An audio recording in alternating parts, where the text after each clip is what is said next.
आमचं मांस खाऊन जंगली कुत्री सुद्धा इमानदार होतील. संभा आय असला खतरनाक कार्यक्रम आणि महाराजांच्या संबंधित हे कुठं ठेवलेला आणि आम्ही का कुठं चुकलो. आता बाई सगळ्यांच्या डोक्यात एकच प्रश्न असणार आहे. व्हिडिओ शेवटपर्यंत बघायचा आहे. सगळ्यांच्या प्रश्नाचं उत्तर मिळून जाईल. तर चला व्हिडिओची सुरुवात करूया. तर बाई कोकणोळी गावामध्ये कणी म्हणजेच की बाई आमच्या गावात ओंकार रूप नावाचं एक मंडळ आहे माळावरती. आणि बाई त्यांनी ना पहिले टाइम गावाला असं दाखवून दिले की शिवजयंती फक्त साऊंड लावून आणि गाड्या पळवून केली जात नाही.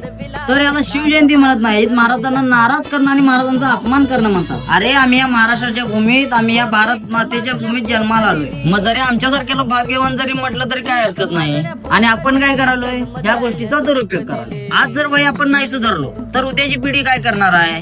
साहजिक आहे बाई, बिघडणारच. आणि ह्याच गोष्टीच्या उद्देशावरून हा बाई यांनी कार्यक्रम ठेवले.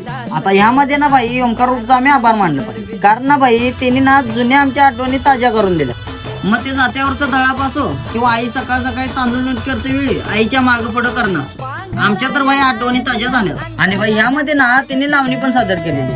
म्हणजे आमच्या आधीची जी पिढी आहे ना त्यांच्यासाठी बाई स्पेशल होत. आताच्या पिढीला बाई फक्त डान्स बार आणि क्लब एवढंच माहिती आहे. आता बाई या होणाऱ्या घटनेला ना कोणी जाळू शकत नाही. तू पण नाहीस आणि मी पण नाही. कारण बाई आताची ना आपली जनरेशन अशी करणार काय. तर असो बाई, जितकं होईल तितकं ह्या गोष्टी टाळायला बघा. तर बाई तुमचंही मत कमेंट करून नक्की सांगा तुम्हाला काय वाटतंय माझ्या बोलण्यावरती. तर चला भेटू आता नेक्स्ट व्हिडिओ मध्ये. जय शिवराय.